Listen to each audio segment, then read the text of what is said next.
Peristiwa sekitar reformasi 1998, lengsernya Soeharto. Orde Baru yang diusung Presiden Soeharto sempat membawa kejayaan bagi bangsa Indonesia. Hal ini terus bertahan hingga begitu lamanya, 32 tahun sudah.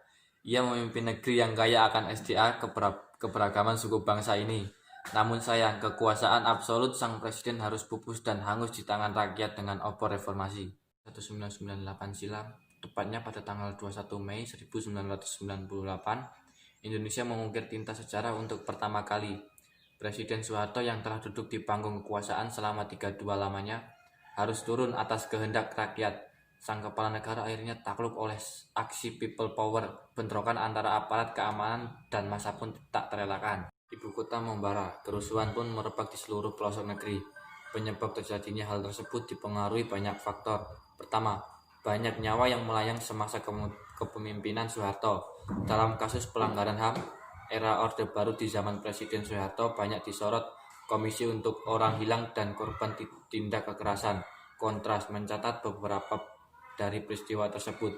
Di antaranya adalah Petrus atau penembakan misterius terkait dengan aksi kriminal 1981 sampai 1984. Dom Papua 1969 sampai 1998. Kasus Talang Sari 1989. Peristiwa Tanjung Priok 1984, penembakan warga dalam pembangunan Waduk Nipah Madura 1993, hingga korban penculikan aktivis dan kerusuhan pada Mei 1998 yang merubah wajah Indonesia di masa depan.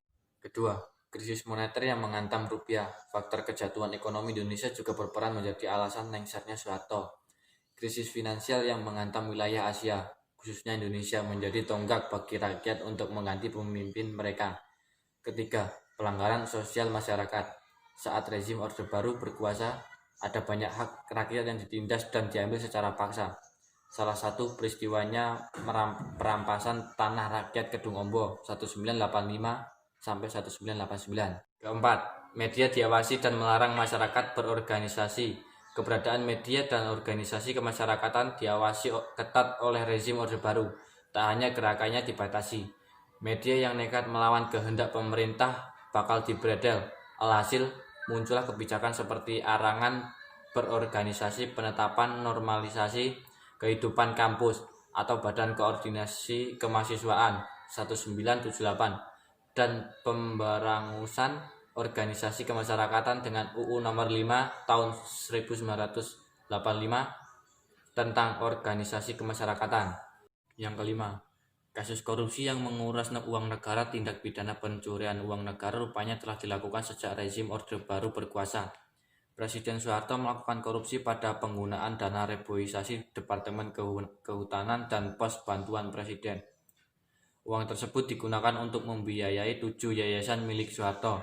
Hal-hal tersebut yang mendesak Presiden Soeharto turun atau lengser dari jabatannya. Sekian yang dapat saya sampaikan, kurang lebihnya mohon maaf. Terima kasih.